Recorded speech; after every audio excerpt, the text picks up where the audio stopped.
when people are clinically depressed that they are pulling away from each other.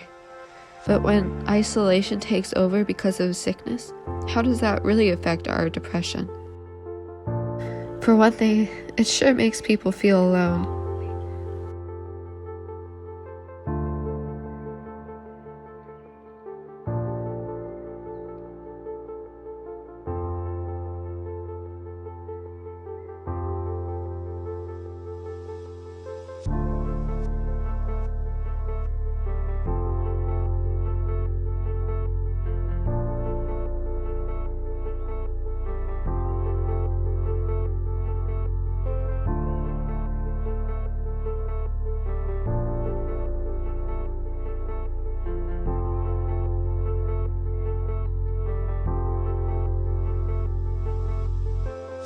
Cha-cha-cha. Happy birthday, dear Michaela.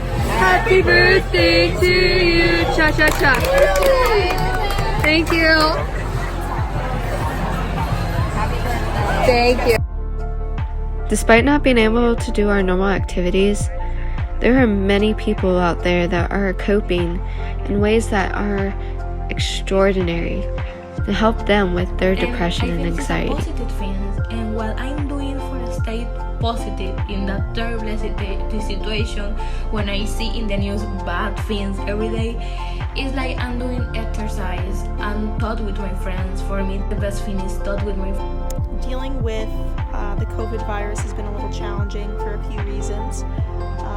I feel like being able to still feel a part of the community and also create healthy communication from a distance is a little challenging. Things can get misinterpreted pretty easily via text or email, but I've been coping pretty well by just being out in nature and spending a lot of time with my cats and, you know, a little, I don't know, like depressed and anxious because, you know, this online school sucks, truthfully. I hate it, you know, and I'm stressed all the time in my own, like, relaxation room. And I don't have too many activities that I can do outside, so I sit in the house all the time and I play video games or I paint, you know, and that helps keep me. I go on YouTube to search like meditations or just follow YouTubers, and that also gets me with a clear head and just helps me not be as anxious. Thankfully, we have a lot to keep our minds going through this hard time, but it doesn't just stop at depression. Where we're stuck alone and isolation, people wonder if it will tarnish our dignity. Well, it's not. As long as we stay happy, nothing can tarnish or destroy what cannot be taken away. Depression, so what? We're in this together, and our dignity will never fall apart. As long as we're in this forever together. Keep a smile on and keep going, even though there's more than just depression. It comes as no surprise that the COVID-19 has also increased levels of anxiety and stress in everybody, especially young people. According to a survey hearing from over 2,000 young people, a multitude of them have reported that their stress and their mental health has been affected either a little bit or a lot by the COVID-19.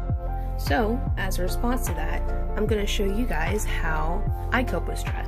What I do whenever I am stressed out is I practice the positive coping mechanism of sublimation, which is channeling negative and unacceptable impulses into behaviors that are positive and socially acceptable. Usually, sublimation for me translates into me practicing baton. In general, whenever I got stressed, I just went outside and practiced whatever I wanted to until I wasn't stressed anymore. I usually prefer doing 2 or 3 baton because that requires more focus and in turn takes my mind off of whatever I'm stressed out about.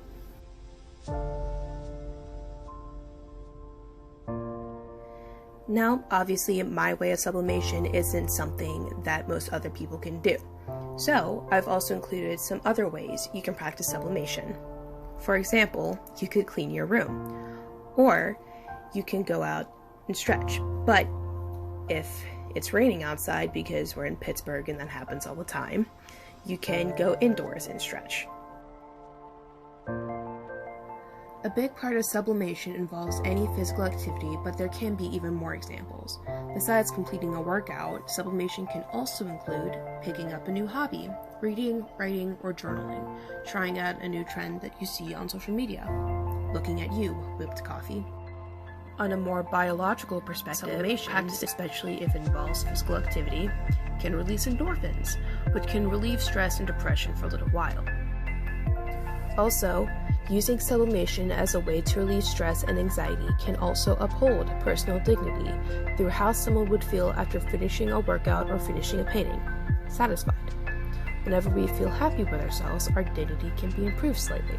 In this pandemic situation, isolations from our friends, families, job loss, and death are challenges we're all facing during these days of COVID-19. COVID-19 is affecting families across the world.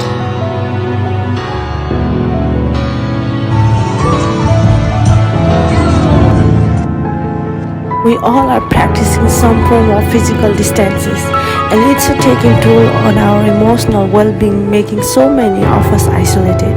People showing their happiness, expressing emotions in June.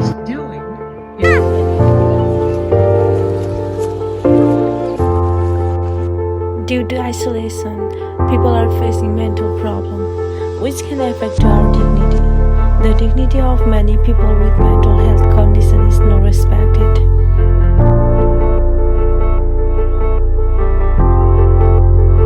People with mental health conditions around the world experience stigma, discriminations, and violations which strips them of their dignity. Hi, thank you for watching. Make sure you hit that subscribe button, leave a like, leave a comment, hit that bell so you know what videos are to come next.